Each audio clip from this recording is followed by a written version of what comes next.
She was kneeling beside her father's casket, whispering goodbye to the only man who ever loved her when she saw him, and an old man in a torn jacket sitting in a wheelchair in the pouring rain, struggling to open the church door. 200 people in that church. Not one of them moved, not one of them cared. So Grace stood up. She walked past her stepmother's glare, past every person who pretended not to see, and she opened that door. She wheeled him inside. She took off her own coat and draped it over his shaking shoulders. And that is when her stepmother slapped her across the face. In front of everyone, at her own father's funeral. The sound echoed off the stone walls. Blood ran down her cheek. 200 people watched. Nobody said a word.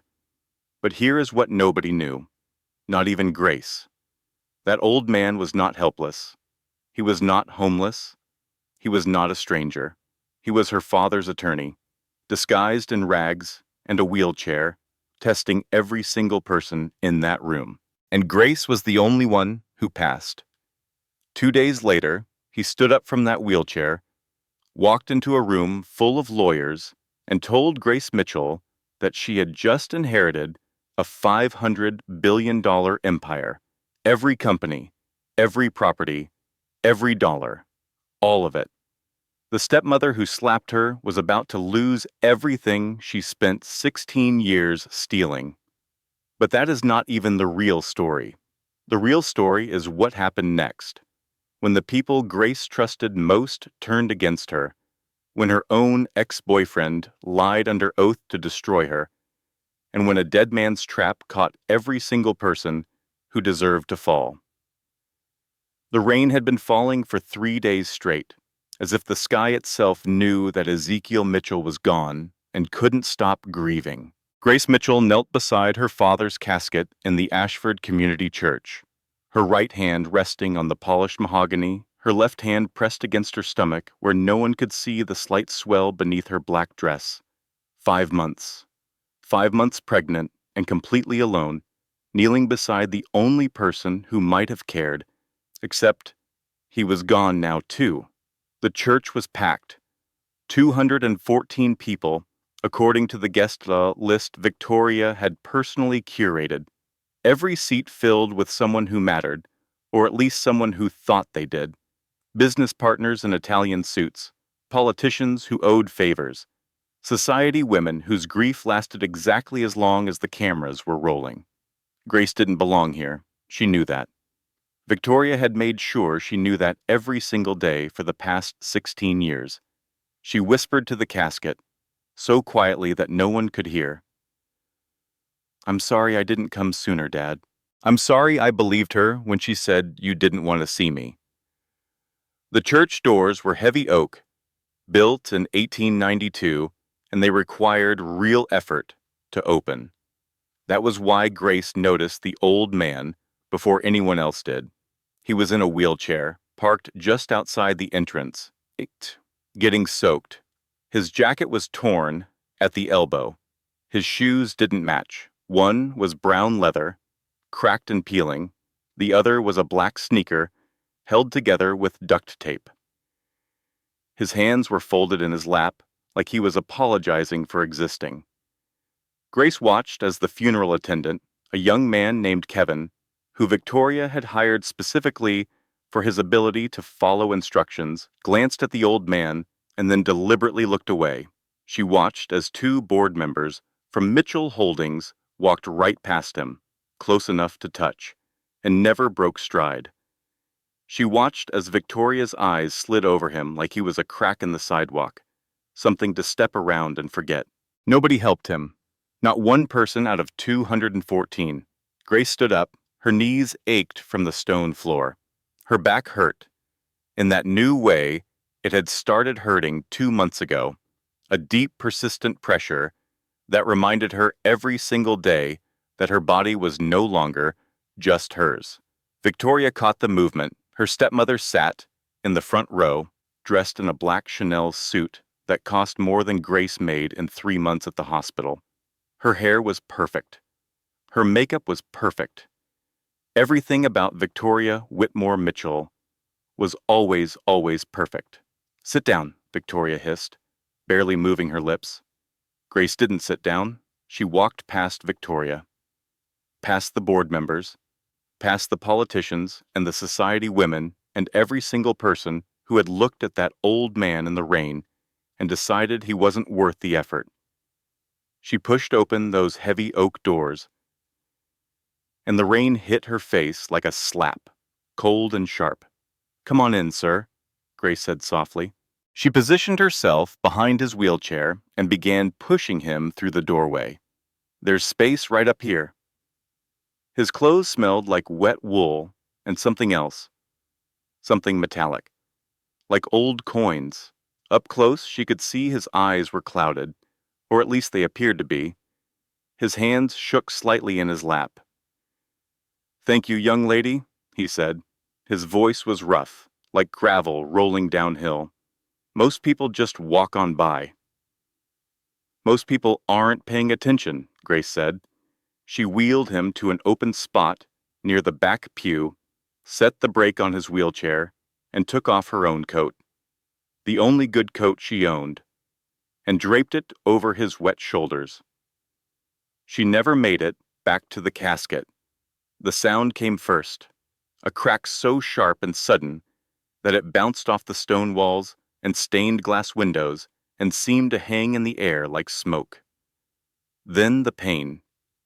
Victoria's hand connected with Grace's face with enough force to turn her head sideways. Her stepmother's diamond ring caught her cheekbone, and Grace felt the skin split open, a thin, hot line of blood that ran down to her jaw. The church went silent. 214 people, and not a single sound, not a gasp, not a whisper, nothing. Victoria stood over her, breathing hard, her hand still raised. Her eyes were wild, but her voice was controlled, pitched perfectly for the room. "You embarrass this family. On today of all days, you bring some vagrant off the street into your father's funeral." Grace touched her cheek. Her fingers came away red. She looked at the blood for a moment, then at Victoria. Then she said the only thing she could think of, quietly, without anger, without tears. He needed help, that's all. Nobody defended her. Nobody stood up.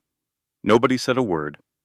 214 people watched a pregnant woman get slapped at her father's funeral for helping an old man in a wheelchair, and every single one of them chose silence.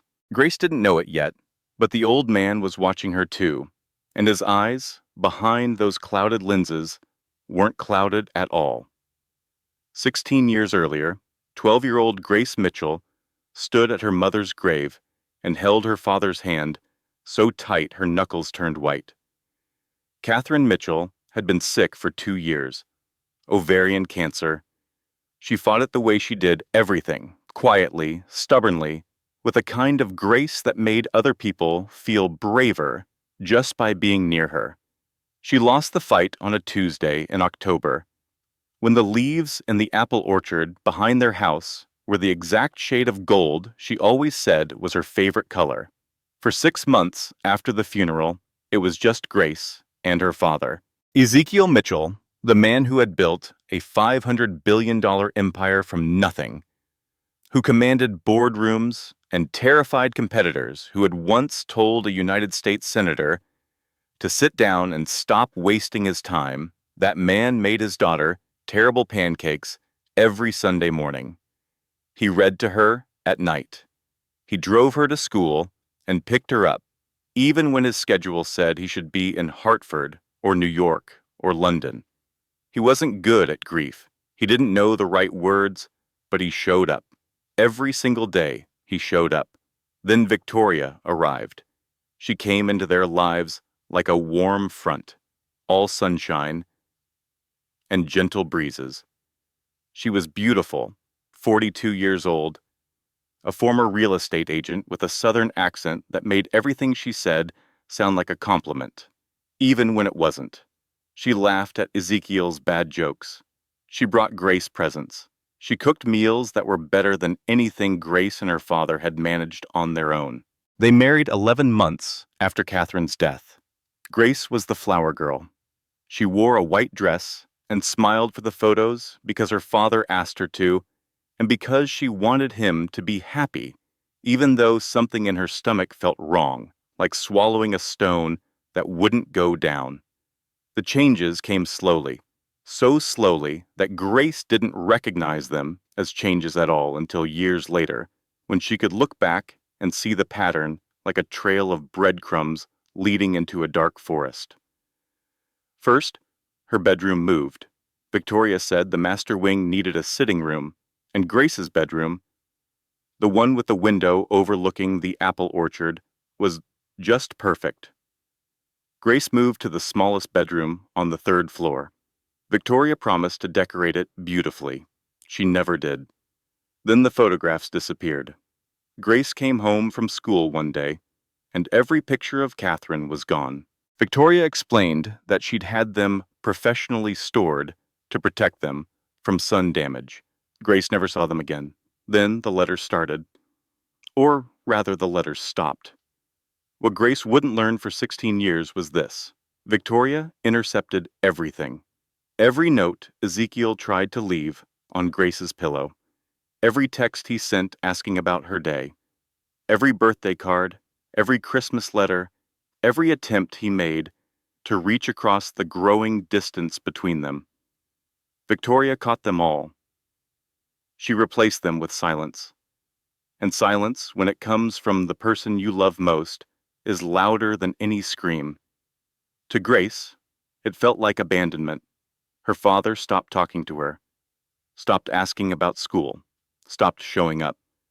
She didn't know he was writing her letters every week that Victoria hid in a locked drawer in her office. She didn't know he asked Victoria every single night how Grace was doing, and Victoria always said the same thing. "She's fine, Ezekiel. She just needs space. You know how teenagers are." Victoria told Grace a different story. "Your father is very busy, sweetheart. He has responsibilities. You can't expect him to drop everything for you. That's selfish." Then softer, deadlier. "Your mother wouldn't want you to be a burden." Grace stopped waiting by the phone, stopped hoping for a knock on her bedroom door, stopped expecting to see her father's face at the breakfast table. She became invisible in her own home, a ghost moving through hallways that used to echo with her laughter, now silent except for the sound of Victoria's heels on the marble floors. She left at 18, packed one suitcase, didn't say goodbye to Victoria, went to her father's office to say goodbye to him, but Victoria's assistant said he was in a meeting. He wasn't. He was sitting at his desk, waiting, hoping she would come. Victoria had told the assistant to turn her away. Grace put herself through nursing school, 2 jobs, student loans that felt like mountains, a one-bedroom apartment above a bakery in the working-class part of Ashford, with cracked tiles and a faucet that leaked if you ran it too long. She kept one photo of her parents on the nightstand, the one where she was on her father's shoulders in the apple orchard, both of them laughing, both of them whole. She hadn't spoken to Ezekiel in 4 years when the call came. Her phone rang at 3:17 in the morning. An unfamiliar number, a man's voice she didn't recognize, professional and careful. "Miss Mitchell, I'm calling from Hartford General. Your father suffered a cardiac event this evening. I'm sorry to inform you that he passed away at 2:41 a.m. Grace sat on the edge of her bed in the dark and pressed the phone against her ear until the screen went black. She didn't cry. She couldn't. There was a wall inside her that had been building for 16 years, brick by brick, and crying would mean admitting that behind that wall was a little girl who had been waiting for her father to come find her. He never did. And now he never would. Or so she thought. The will reading was scheduled for 2 days after the funeral.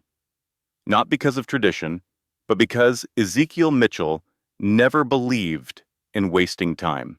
He used to say that waiting makes people soft, makes them forget what they really want. The notice came by email. Same message to everyone. An address on the east side of Hartford, a time, and a single line that read, "Attendance is mandatory for claim verification." The law office of Kensington and Associates occupied the top floor of a brownstone that had been renovated but still smelled like history, wood polish, old paper, and the faint ghost of cigar smoke from another era. The conference room had a long mahogany table with folders placed at each seat, names printed in crisp black type. Victoria arrived 20 minutes early. She always did. Controls started with being first, picking the seat, setting the tone, making everyone else adjust to her. She wore gray instead of black because morning was over and positioning had begun. Her new attorney, a thin man named Gerald, who talked too much and billed too little, carried 3 binders of pre-prepared legal motions. Victoria had been ready for this day for 3 years. Grace arrived quietly, same black dress from the funeral, though she had managed to wash the blood from the cuff where her nails had dug into her palm after the slap. The bruise on her cheek had faded from angry red to a dull yellow-brown. She hadn't bothered with makeup. She took her seat at the far end of the table, folded her hands, didn't look at Victoria, didn't look at anyone. Her eyes settled on a framed quote on the wall behind the head chair. "Character is what you do when nobody is watching," her father's words. She recognized them instantly. He used to say that to her when she was little, when she asked why he always tipped the waitress extra or stopped to help strangers change flat tires. "Because nobody's watching, Gracie, and that's when it counts." The room filled. Marcus Webb, the CFO of Mitchell Holdings, took a seat near the middle. 2 board members whispered to each other near the coffee machine. Gerald organized his binders. Victoria smoothed her skirt and waited. Then the door opened, and the world tilted on its axis. The old man from the funeral walked in. No wheelchair, no torn jacket, no mismatched shoes. He stood straight, tall, moving with the kind of deliberate authority that comes from decades of being the most powerful person in any room he entered. He wore a charcoal suit that fit him like it had been born on his body. His eyes were sharp, clear, and completely focused. The room went dead silent. He set a thin briefcase at the head of the table and looked around the room with an expression that was equal parts patience and contempt. "My name is Richard Kensington," he said.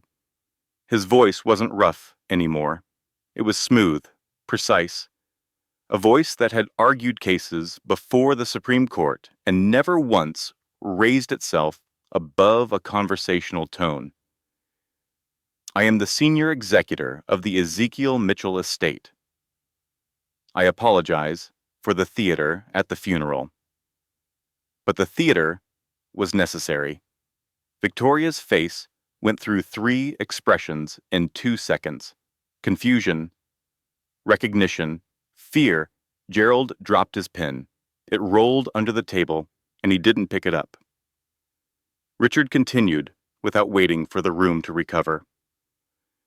14 months ago, Ezekiel Mitchell came to my office and asked me to design a test.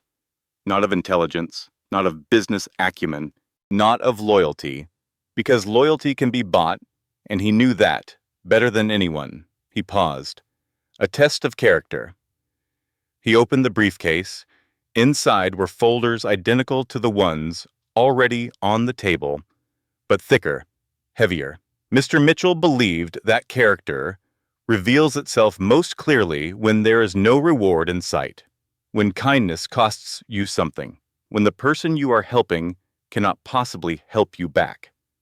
He looked at Grace. She looked back at him, and something in her chest tightened. Not fear, not confusion, something deeper, the feeling of being truly seen for the first time in 16 years. "At the funeral," Richard said, "I sat in a wheelchair outside the church for 45 minutes. I was dressed in torn clothing. I appeared elderly and infirm. 197 people entered that church. Many of them are in this room right now. He paused. Let the silence do its work. One person stopped. One person left her seat at her father's casket, walked past every person who ignored me, opened the door, wheeled me inside, and gave me her own coat off her back. She was slapped across the face for doing it, and she still didn't take the coat back. Grace's breath caught. Her hand moved instinctively to her cheek, where the bruise was still fading. Richard slid a single document across the table, not to Victoria, to Grace. This is the last will and testament of Ezekiel Mitchell, executed 14 months ago and witnessed by 3 independent parties. Grace picked it up. The first line wasn't a dollar amount. It was a sentence, handwritten in her father's shaking script, scanned into the official record. If you are reading this, then someone chose kindness when it would have been easier to look away. That someone is my daughter, and she just inherited everything. Grace read it again and again. The words didn't change, but the room around her did. She could feel it shifting, like tectonic plates moving beneath a city that thought it was standing on solid ground. Everything. Every company, every property, every account, every patent, every trademark, every stock holding, every piece of real estate, every dollar of the $500 billion empire that Ezekiel Mitchell had spent 40 years building. All of it now belonged to Grace. Victoria screamed. Not a gasp, not an exclamation, a scream raw and primal, ripped from somewhere deep inside, a woman who had spent 16 years carefully constructing a fortress of control and just watched it collapse in 12 seconds. Gerald scrambled for his phone. Marcus Webb went pale. The board members looked at each other like men watching a building fall. Grace looked up from the paper. Her hands were shaking. Her voice was barely a whisper. I don't understand. He barely talked to me. Richard's expression softened. Just barely. Just enough for Grace to see something human behind those sharp eyes. He talked to me about you every single week for 16 years, Grace. He knew exactly what was being done to you. And he spent the last 3 years of his life making absolutely sure that when he was gone, the truth would come out, and you would get everything you deserve. Victoria's voice cut through like a blade. This is fraud. This is coercion. My lawyers will tear this apart. Richard didn't look at her. He was still looking at Grace. Your lawyers are welcome to try, Mrs. Mitchell, but I should tell you that your husband anticipated that as well. He anticipated everything. The will reading ended. Victoria stormed out. Gerald chased her. Marcus Webb made 3 phone calls before he reached the elevator. Grace sat alone in the conference room for 20 minutes, holding the document, reading her father's handwriting over and over until the words blurred. Richard waited in the hallway. When Grace finally emerged, he handed her a business card. We need to talk. Soon. There are things you need to understand before Victoria makes her next move. Grace took the card. What kind of things? The kind that will determine whether you keep what your father left you or lose it within the month. Grace didn't sleep that night. She sat in her small apartment above the bakery, the document spread on her kitchen table beside a cup of tea that went cold hours ago. She read every page. The numbers were incomprehensible. Shell companies, holding companies, trusts within trusts, layers of financial architecture that looked like a maze designed by someone who expected people to get lost in it. Her phone buzzed constantly. Numbers she didn't recognize. Emails from people who had never responded to her before. Board members, attorneys, journalists. She ignored all of them. She called Hannah instead. So, Hannah said, "You're a billionaire now." "I think so," Grace said. "I don't really understand how it works. It works like this. You're buying dinner tomorrow. I want lobster. 2 lobsters, and a side lobster, and one of those chocolate lava cakes that cost $40 for no reason. Grace almost laughed. Almost. Hannah? Yeah? I'm scared. Silence on the line. Then Hannah's voice, softer now. I know, honey, but you're the strongest person I've ever met, and you've got me. And you've got that little baby girl who is going to come into this world with the most badass mama on the planet. I haven't told anyone about the baby. I know, but you will, when you're ready. Grace put her hand on her stomach. The baby moved, a flutter, like butterfly wings. The next morning, the destruction began. Grace came home from a 12-hour shift at the hospital to find an eviction notice taped to her door. 72 hours to vacate. No explanation, no negotiation, no appeal. The building had been purchased 3 weeks earlier by a company called Whitmore Properties, LLC. Grace didn't need to look up who owned it. She sat on her bed and read the notice 4 times. 5 months pregnant, $800 in savings. Nowhere to go. The next morning, she was called into her supervisor's office at the hospital. Linda Chen, who had hired Grace 3 years ago and once told her she was the best nurse on the floor, sat behind her desk with an expression that looked like someone had died. Grace, I'm sorry. We've had to make some budget cuts. Your position has been eliminated. Grace stared at her. My position, the overnight ER nurse position that's been chronically understaffed for 2 years. Linda couldn't meet her eyes. I'm sorry. Grace walked out of the office and past the hospital's main lobby. On the donor wall, gleaming in brushed bronze letters, was a new name. Victoria Whitmore Mitchell. $2 million contribution. Dated 3 days before the restructuring announcement. Evicted. Fired. 5 months pregnant. In 48 hours, Victoria had systematically dismantled every piece of stability Grace had built over the past decade. But Victoria wasn't finished. That night, someone knocked on Grace's apartment door. She opened it, expecting Hannah. Instead, she found Derek Lawson standing in the hallway, holding flowers, and wearing the expression of a man who had practiced looking sincere in the mirror. Derek, the man she had loved for 2 years.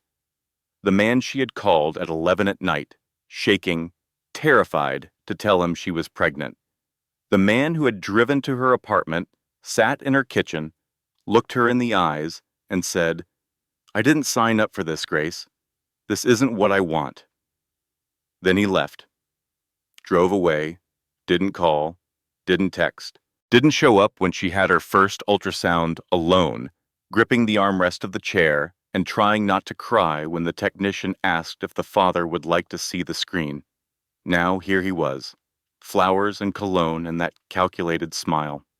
Grace. He stepped forward. I heard about the funeral, about your father. I'm so sorry. What do you want, Derek? I made a mistake, a terrible mistake. I panicked. The baby, the responsibility, it overwhelmed me. But I've been thinking, and I want to be there for you and the baby. Grace looked at him, really looked, and she saw it. The way his eyes flickered when he said, your father. The slight pause before mistake, as if he was choosing the word carefully instead of feeling it. He didn't know she was being evicted. He didn't know she had been fired. He knew about the will. Everybody knew about the will. Derek, she said, you left me in a parking lot. You said, and I quote, I didn't sign up for this. You watched me cry, and you walked away. And now you show up with grocery store flowers because you heard my last name is worth something. Grace, that's not fair. The door is behind you. He reached for reached for her hand. She stepped back. He opened his mouth to argue. She closed the door, locked it, stood with her back against it until she heard his footsteps retreat down the hallway. Then she slid to the floor. At 2 in the morning, Grace sat on her bathroom floor with her knees pulled to her chest, sobbing so hard she could barely breathe. She had lost her home. She had lost her job.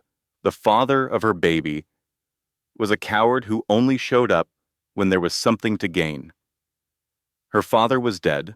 Her stepmother was systematically destroying her life, and $500 billion sat in accounts she couldn't access yet, couldn't use, couldn't eat. She put her hand on her stomach and whispered through the tears, "I don't know how to do this." The baby kicked, softly, like a small hand pressing back against hers, saying, "I'm here. You're not alone." Victoria moved fast. Within a week of the will reading, she filed a formal legal challenge. She hired Robert Crane, a corporate litigation attorney with 40 years of experience and a reputation for winning cases that should have been unwinnable. Gerald, her previous lawyer, was dismissed with a phone call that lasted 11 seconds. The challenge was built on 3 pillars. First, that Grace had been estranged from Ezekiel for years, and therefore the will represented an emotionally manipulated decision. Second, that Grace had no business experience and was unfit to manage a $500 billion empire. Third, and this was the blade Victoria sharpened in private, that Richard Kensington had exercised undue influence over a dying man. The hearing was scheduled before Judge Patricia Cole, 63 years old, 28 years on the bench, known for 2 things: absolute fairness and absolute intolerance for theatrics. She had once held a Fortune 500 CEO in contempt for checking his phone during testimony. She was exactly the kind of judge Victoria should have been afraid of. The courtroom was standing room only. News cameras lined the back wall. Reporters filled the gallery. This was the biggest estate dispute in Connecticut history, and everyone wanted to watch it burn. Grace sat at the plaintiff's table with Richard beside her. She wore a navy blue dress that Hannah had helped her pick out, modest enough for court, loose enough to hide the pregnancy she still hadn't publicly acknowledged. Her hands were folded on the table. She looked calm. She wasn't. Victoria sat across the aisle in a cream-colored suit, her hair pulled back in a style that managed to look both elegant and sympathetic. Crane sat beside her, organized and patient, a man who understood that courtroom battles were won not with explosions, but with carefully placed charges that detonated long after they were set. Crane presented his case methodically. He painted Grace as an opportunist, a woman who had abandoned her father, built no relationship with the family business, and now stood to inherit an empire she couldn't spell, let alone manage. He cited her nursing salary, her small apartment, her lack of any corporate experience. He made it sound reasonable. That was what made it dangerous. Then he called his surprise witness. Grace heard the name before she saw the face. The defense calls Derek Lawson. Her blood went cold. Derek walked to the witness stand in a suit she had never seen him wear. He was sworn in. He sat down. He didn't look at Grace, not once. Crane's questions were precise.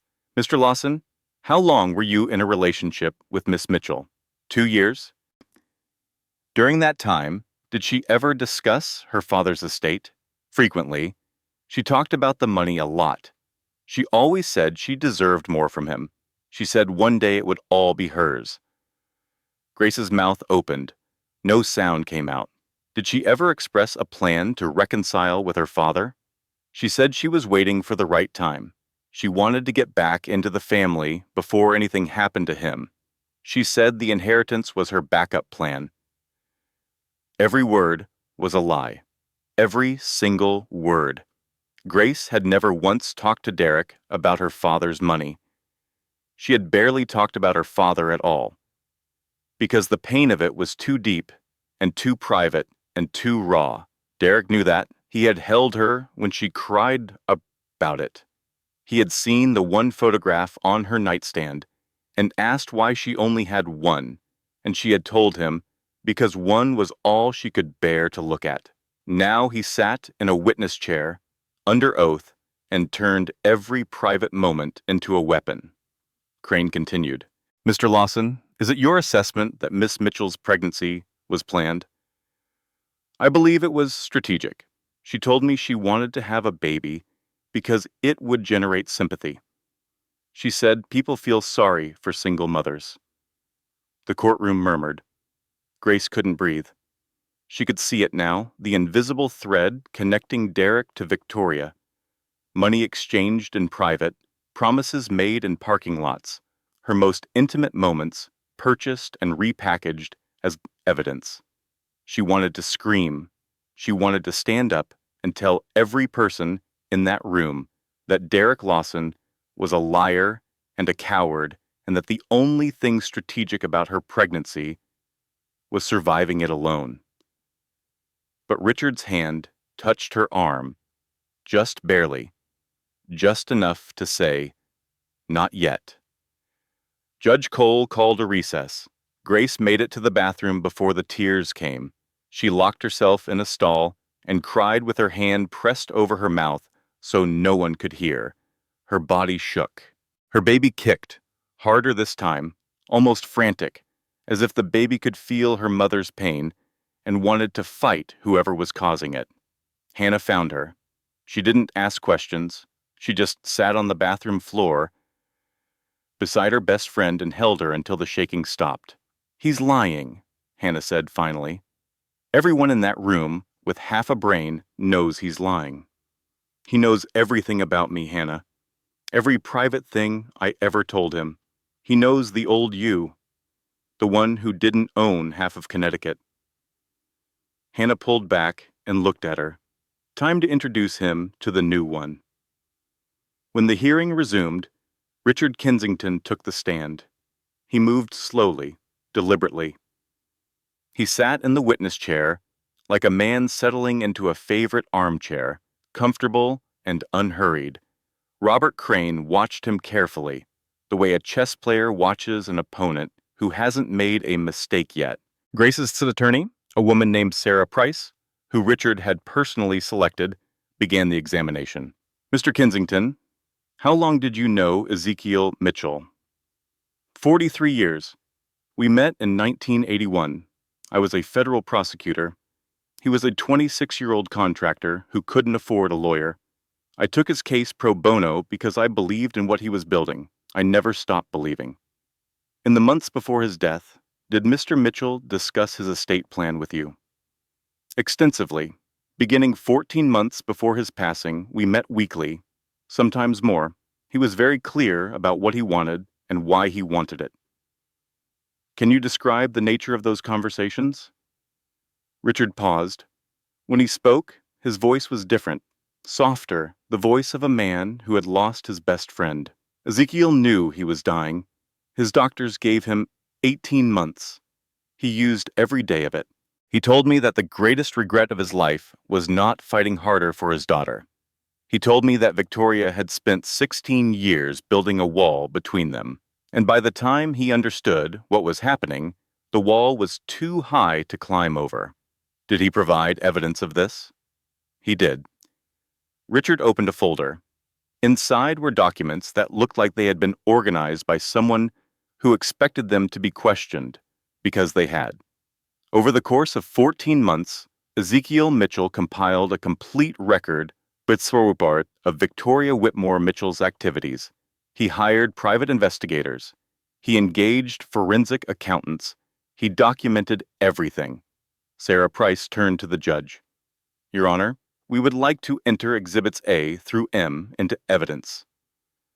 Crane stood. Objection, we haven't had time to review these materials. Judge Cole looked at him over her glasses. You had time to spring a surprise witness on the plaintiff, Mr. Crane. I think we can find time for some documents. Overruled. The screens in the courtroom flickered to life. What appeared on them was devastating.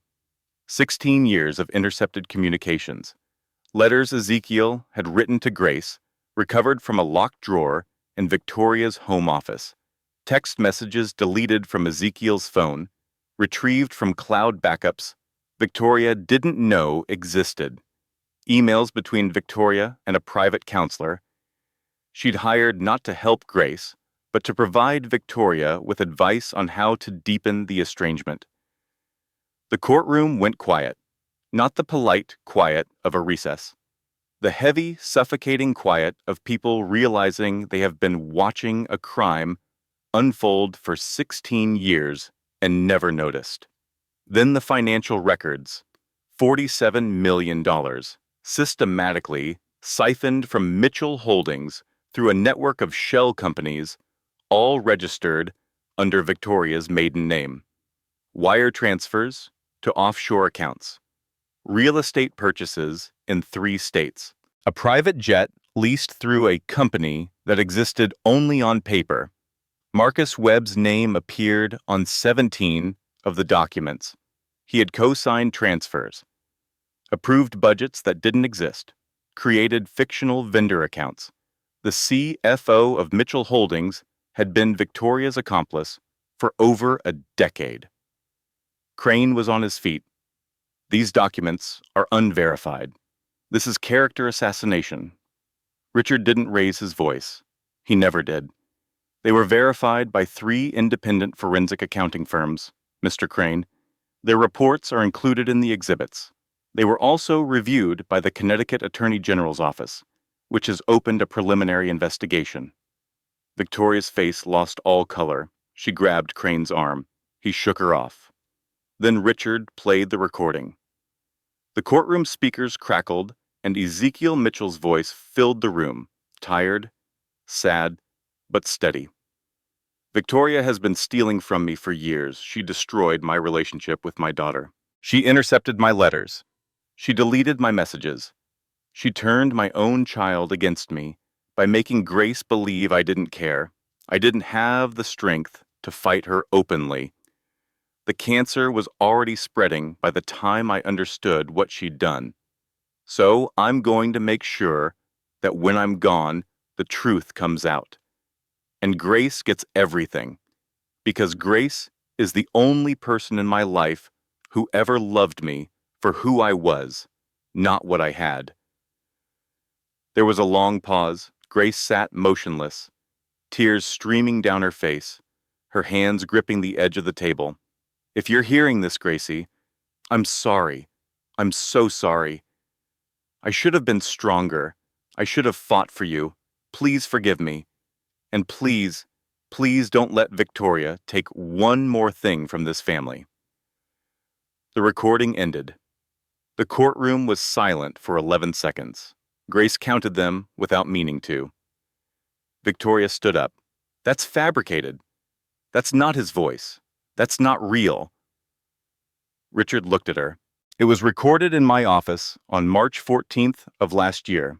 It has been certified by 3 independent audio forensic analysts.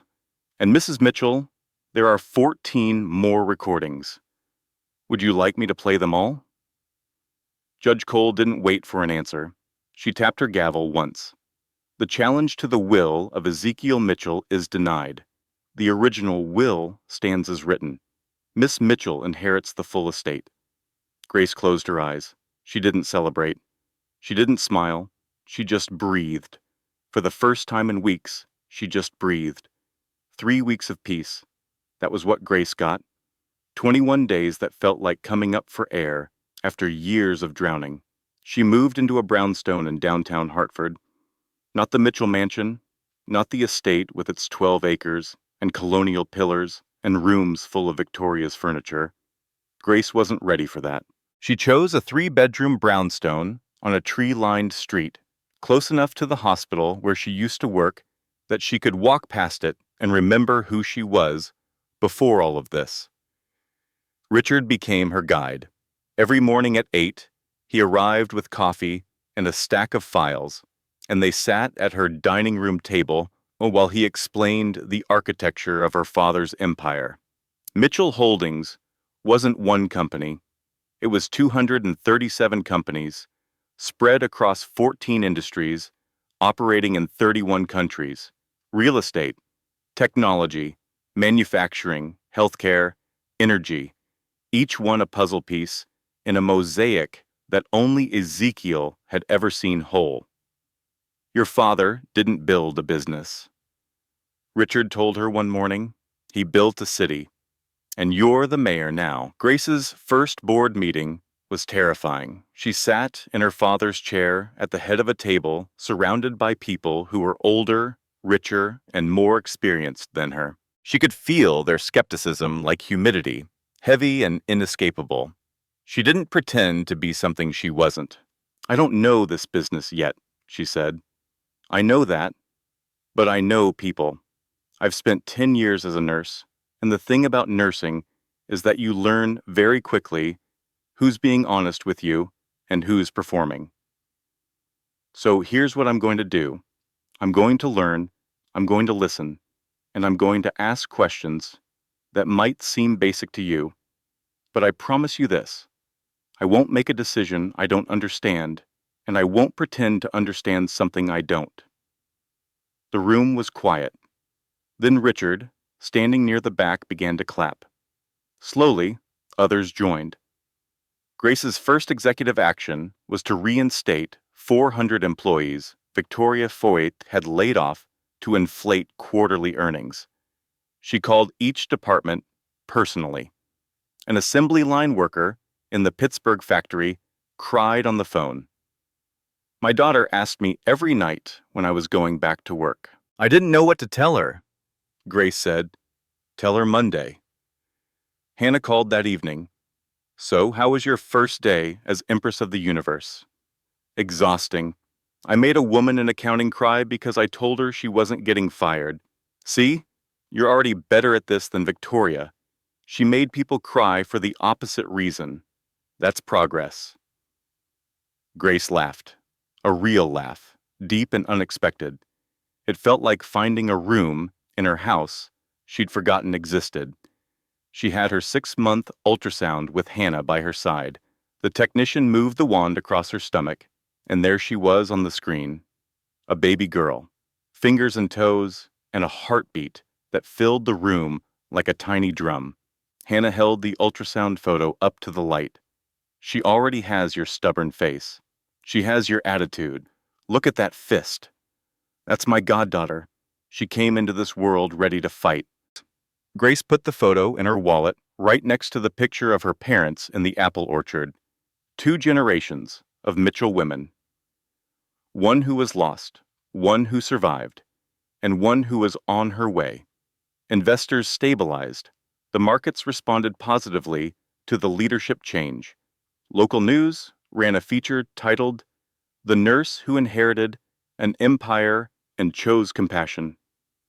Grace read it in bed that night, eating ice cream out of the carton, and for the first time since the funeral, she felt something she hadn't felt in years. Hope. She shouldn't have. The call came on a Tuesday, 3 weeks and 2 days after the court ruling. Grace was in her father's old office, reviewing budget proposals, when Richard walked in without knocking. He never walked in without knocking. "We have a problem," he said. Marcus Webb had not been idle. The CFO had spent the past 3 weeks building a case, quietly, methodically, with the desperate energy of a man who knows that if the forensic accountants dig deep enough, he will spend the rest of his life in prison. He had bribed a doctor at Hartford General to produce falsified medical records, suggesting that Ezekiel Mitchell had been suffering from severe cognitive decline in the months before his death. He had convinced 3 board members, men who owed their positions to Victoria's patronage, to join an internal coup. And he had prepared a motion for an emergency vote to remove Grace as executor, pending a competency review of the will. But that wasn't the worst part.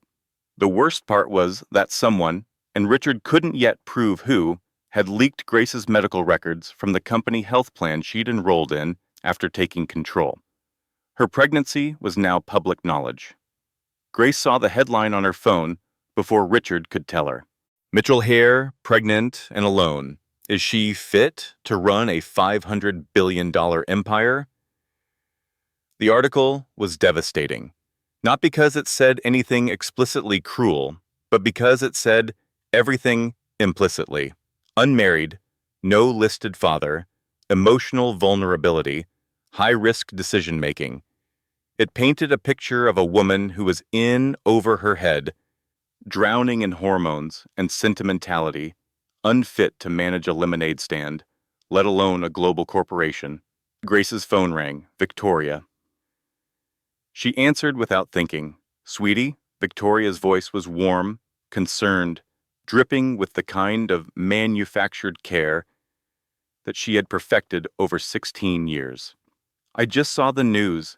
I'm so worried about you. A single mother trying to run a corporation of this size. It's too much for anyone, let alone someone in your condition. Your father would have wanted what's best for the baby. Grace hung up. Her hands were shaking. Victoria called again. Grace didn't answer, but the damage was done. The board meeting that afternoon was a bloodbath. Marcus presented his evidence with the calm precision of a man who had rehearsed every word. The medical records, the cognitive decline narrative, the pregnancy, the lack of experience. He framed it as concern. We're not trying to remove Grace permanently.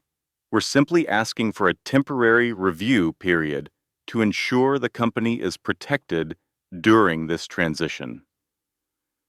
The vote was 7-5, against Grace. Security escorted her out of her father's building. She stood on the sidewalk, 8 months pregnant, holding a cardboard box of personal items.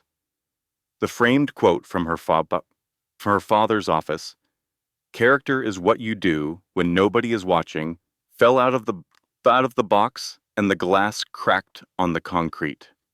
She stood there for a long time, looking at the broken glass on the sidewalk, the words still visible through the fractures. People walked past her. Cars honked. The city moved forward, indifferent, relentless, alive. Her phone buzzed. A text from a blocked number. Check your email. She opened her email. There was a message from Victoria's attorney, a formal offer to settle. Victoria would take control of Mitchell Holdings. Grace would receive a monthly stipend of $50,000 and a house in Ashford.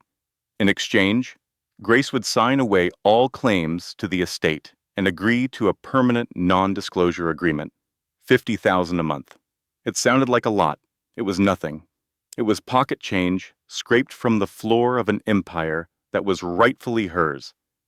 At the bottom of the email, in small type, "This offer expires in 72 hours.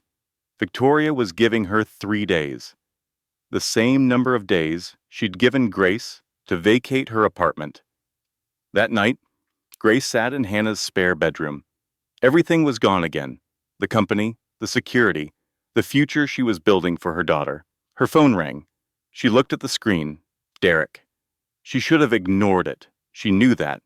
But at 3 a.m, 8 months pregnant, sitting in a borrowed room with nothing left, you don't always make the decision you would make in the daylight. Grace. His voice was different now, shaky, uncertain. Nothing like the confident liar who had sat on the witness stand. I know what they did. Victoria, Marcus. I know about the coup. Grace, I'm sorry. She promised me money, $200,000, and I was weak. I was stupid. I want to help fix this. I'll recant my testimony. I'll tell the truth. Grace closed her eyes. She wanted to believe him. Every tired, broken, desperate part of her wanted to believe that one person in her life was capable of doing the right thing. Meet me, Derek said. I'll explain everything. There's a restaurant on Main Street, the one we used to go to, tomorrow at noon. She agreed. She shouldn't have. When Grace arrived at the restaurant the next day, the paparazzi were waiting. 8 cameras, 4 news vans. Derek stood near the entrance with his hands in his pockets, and when he saw her, his expression told her everything she needed to know. He had sold her out, again, for the second time. The headline that evening, "Disgraced heiress spotted with ex who testified against her. Reconciliation or conspiracy. Victoria's attorneys filed a supplemental motion within hours. The photos were evidence, they argued, that Grace and Derek had been working together all along to defraud the Mitchell estate. Grace sat in Hannah's apartment that night alone. Hannah was working a double shift. The apartment was quiet except for the hum of the refrigerator and the occasional creak of old floorboards. She picked up the cracked frame from the sidewalk. The glass was spiderwebbed, but the words were still clear. Character is what you do when nobody is watching. "Dad," she whispered, "I can't do this. I'm not strong enough." Silence. The apartment had no answers. The frame had no answers. The dead have no answers for the living. Then the baby kicked, hard, so hard that Grace gasped, a tiny fist pressing against the inside of her belly with a force that seemed impossible for someone who weighed less than 4 pounds. "Get up," the kick said. "Get up, Mama. We're not done." Richard Kensington arrived at Hannah's apartment at 7 the next morning. He looked like he hadn't slept. His suit was wrinkled, which for Richard was the equivalent of a full emotional breakdown, but his eyes were clear, bright, alive with something that Grace recognized after a moment as anticipation. "Your father," Richard said, setting his briefcase on the kitchen table, "was the smartest man I ever knew, and the most paranoid. And in this case, the paranoia was the smartest part." Grace poured him coffee. Her hands were steady now. The baby had kicked something loose inside her the night before, some final reservoir of self-pity that had been holding her down. And when she woke up this morning, she found that it had drained away in the night, replaced by something harder and colder and infinitely more useful. Clarity. "Tell me," she said. Richard opened his briefcase. "Ezekiel didn't write one will. He wrote 3. Grace sat down slowly. "The first will is the one that was read publicly, the one that gave you everything. That was the surface. The bait, if you will. The bait for what? For exactly what happened. Victoria's challenge, the coup, the attempt to remove you and reinstall herself." Richard pulled out a document, thick, dense, with legal language. "The second will is a fail-safe. It was filed under seal with the Connecticut Probate Court 14 months ago, with instructions to activate automatically if any party successfully challenged the first will and gained temporary control of Mitchell Holdings." What does it activate? A federal audit, not a corporate audit, not a state audit. Federal. IRS, SEC, FBI. Every transaction within Mitchell Holdings going back 20 years. Every account, every transfer, every signature. Grace stared at him. Victoria triggered a federal audit by winning. She triggered it by cheating. That's the difference. If the challenge had been legitimate, filed in good faith by a reasonable party, the second will would never have activated. But the second will includes criteria: falsified medical records, bribed witnesses, board manipulation. Victoria hit all 3. She essentially filled out the application for her own investigation. The coffee went cold in Grace's cup. She didn't notice. "And the third will?" she asked. Richard paused. For the first time in the week she had known him, he looked emotional. His jaw tightened. His eyes got bright. "The third will," he said, "is a letter from your father, addressed to you, and it contains everything. Every piece of evidence Ezekiel gathered during the last 3 years of his life: financial records, recordings, sworn affidavits from former employees. Evidence that Marcus Webb and Victoria Whitmore Mitchell have been committing securities fraud, embezzlement, and tax evasion since 2019. He knew, Grace said. He knew she would fight. He knew she would cheat. And he built a trap that only works if she does exactly what she did." Richard looked at her across the table. Your father designed this so that the harder Victoria fights, the deeper she buries herself. Every motion she filed, every witness she bribed, every document she falsified, it all becomes evidence. She's been building the prosecution's case for them. Grace picked up the cracked frame, looked at the words behind the broken glass. Character is what you do when nobody is watching. He planned for me to lose, she said quietly. Richard nodded. He planned for you to be tested. Anyone can win from a position of power, Grace. He wanted to know if you'd fight from the floor. And you did. Every single time. Grace set the frame down, looked at Richard. How long until the audit kicks in? It already has. Federal agents have been reviewing Mitchell Holdings' account since the 6 a.m. this morning. Does Victoria know? Not yet. Grace stood up, put her coffee in the sink, straightened her shoulders. Call a board meeting, she said. Tomorrow morning. All members present, no exceptions. Richard studied her. What are you going to do? I'm going to finish what my father started. The boardroom of Mitchell Holdings occupied the 42nd floor of the glass tower Ezekiel built with his own hands. On a clear day, you could see 4 states from the windows. Today, the sky was cloudless. Everything was sharp and bright and inescapable. Victoria arrived early, of course. She sat in the CEO chair she had occupied for less than 3 weeks, and she looked triumphant. Marcus Webb stood beside her, tablet in hand, running through the morning agenda like a man who had already won. 3 complicit board members sat in their chairs with the satisfied expressions of people who believe they have backed the right horse. The door opened at 9 a.m. exactly. Grace walked in, 8.5 months pregnant, wearing a simple white dress. No jewelry, no briefcase, no entourage.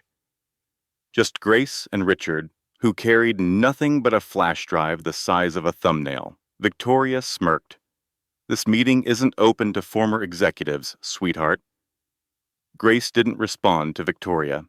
She walked to the presentation screen at the front of the room, plugged in the flash drive, and pressed play. The screens around the boardroom lit up like windows into hell. 20 years of financial records.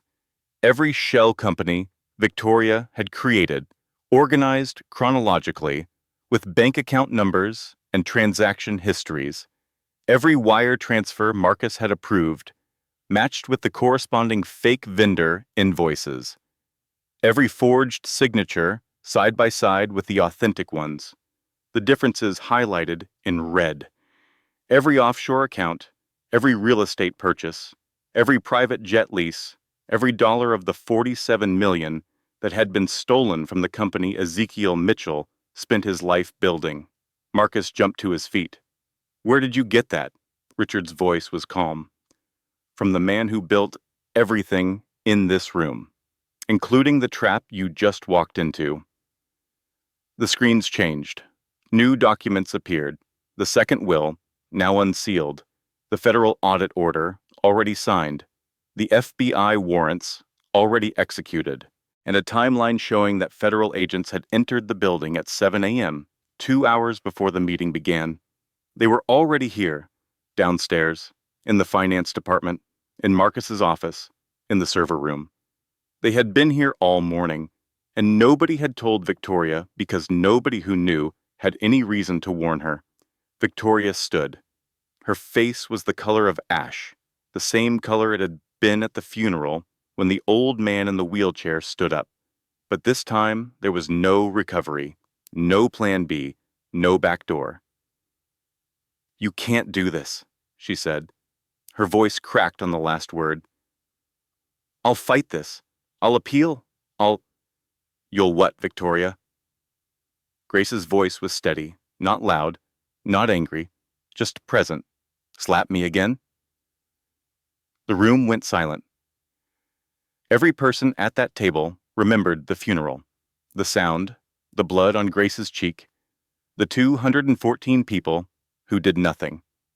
Grace continued. 16 years. You stole 16 years from my father. You stole his letters. You stole his voice. You stole his money. You convinced a dying man that his own daughter didn't love him. And 3 weeks ago, you stole my company. She paused, looked around the room, at the board members who had voted against her, at Marcus, who was already sweating through his shirt, at Victoria, whose hands were shaking. But you forgot one thing, Grace said. My father didn't build this for you. He built it for me. And he spent the last 3 years of his life making absolutely sure that no matter what you did, no matter how hard you fought, no matter how many people you bribed or threatened or manipulated, the truth would come out, because that's who he was. She put her hand on her stomach. The baby moved. And that's who I am. The boardroom door opened. 2 FBI agents entered, followed by 4 more. Professional, quiet, inevitable. Marcus Webb was handcuffed first. He started crying before they finished reading his rights. Loud, messy, undignified tears. The tears of a man who spent years believing he was too smart to get caught and just discovered he was wrong. Victoria was handcuffed second. She didn't cry. She stood perfectly still while the agent secured the cuffs, and she looked at Grace the entire time. Her expression was complicated. Layers of hatred and calculation and something else. Something Grace almost didn't recognize because she had never seen it on Victoria's face before. Respect. As they led her toward the door, Victoria stopped. The agents paused. He loved you, Victoria said quietly. I knew that. I always knew that. I just thought if I could make you disappear, his love would have nowhere to go except to me. She paused. It doesn't work that way, does it? No, Grace said. It doesn't. Victoria nodded once. Then they let her out. The 3 board members who had voted for the coup resigned before lunch. They weren't charged, but they would never sit on another board again. Derek Lawson was arrested for perjury the following week. He called Grace's phone 17 times from the county jail. She never answered. There is a moment somewhere between crisis and calm when everything you have been carrying falls away and you are left standing in the quiet, lighter than you have ever been. Grace felt it that afternoon, sitting alone in her father's office for the first time since the coup. The room smelled like leather and old wood, and faintly, she imagined, like him. Richard brought her a box, the last box from Ezekiel's private safe. Inside were 212 letters, envelopes addressed to Grace Mitchell in her father's handwriting, each one dated, each one sealed. 16 years of letters, every birthday, every Christmas, every random Tuesday when Ezekiel sat at his desk and wrote to a daughter he thought had forgotten him. Grace opened the first one, dated 6 months after Victoria arrived. Dear Gracie, I moved your bedroom today. Victoria said you needed space, but I don't think that's true. I think I'm making a mistake. I just don't know what kind yet. I miss hearing you laugh. The house is too quiet. I love you, Dad. She opened the next one, and the next, and the next. She read them for 3 days. She cried for most of it. Deep, shaking, 16 years of silenced tears that left her empty and clean like a house after a flood. Damaged but still standing, she put them in a fireproof safe beside her mother's photograph. 2 women who loved her, 1 who raised her, 1 who was coming.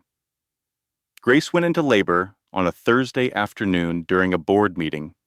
Her water broke mid-sentence, right in the middle of approving the new employee benefits package, which she later said was appropriate because the benefits package included 12 weeks of paid parental leave. Hannah drove 90 miles an hour in a Subaru that was not designed for 90 miles an hour.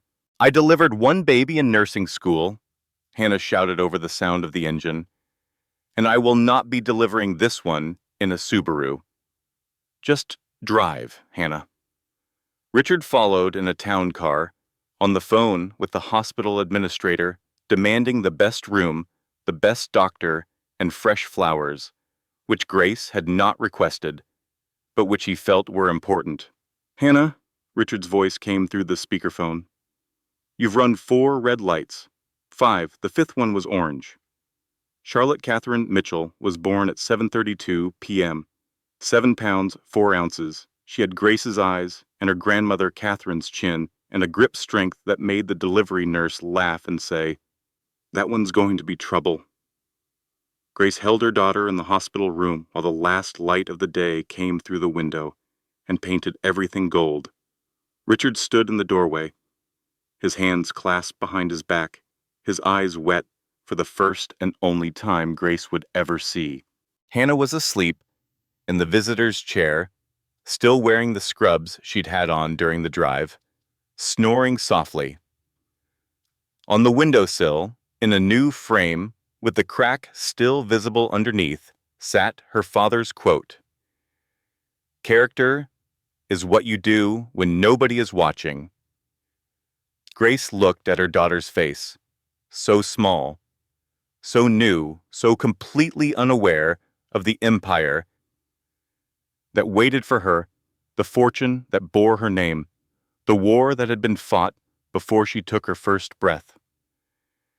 "Your grandfather built something incredible," Grace whispered. "Your grandmother was the bravest woman I ever knew.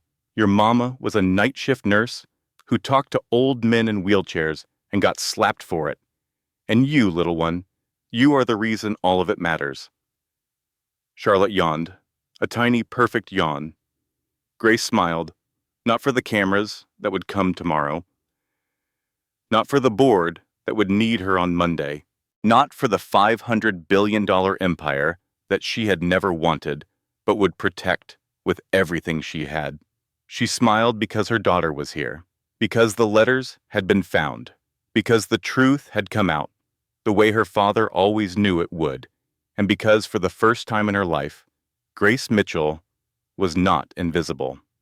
Outside the hospital window, the city of Hartford moved forward, cars and lights and lives, all pressing on toward tomorrow. The Mitchell empire endured, the cracked frame held, and somewhere, in whatever quiet place the dead go when their work is finally done, Ezekiel Mitchell rested. His daughter was home. This is a story about what kindness costs and what it returns. It is about the people who show up when nobody is watching and the price paid by those who only perform when the cameras are on. If you have ever been overlooked, underestimated, or made to feel invisible, this story was written for you. If you are ready, stay with me. This is going to change the way you see every stranger you walk past tomorrow. And if this story moves you, do me one favor. Hit that subscribe button. Leave a comment telling me where you are watching from. Share this with someone who needs to hear it today. Because stories like this do not just entertain. They remind us who we are supposed to be. This content was carefully researched, developed, and manually edited by our team to deliver meaningful stories with real-life lessons. Every word was crafted with purpose because we believe great stories deserve more than shortcuts. Thank you for watching, and thank you for being part of this community.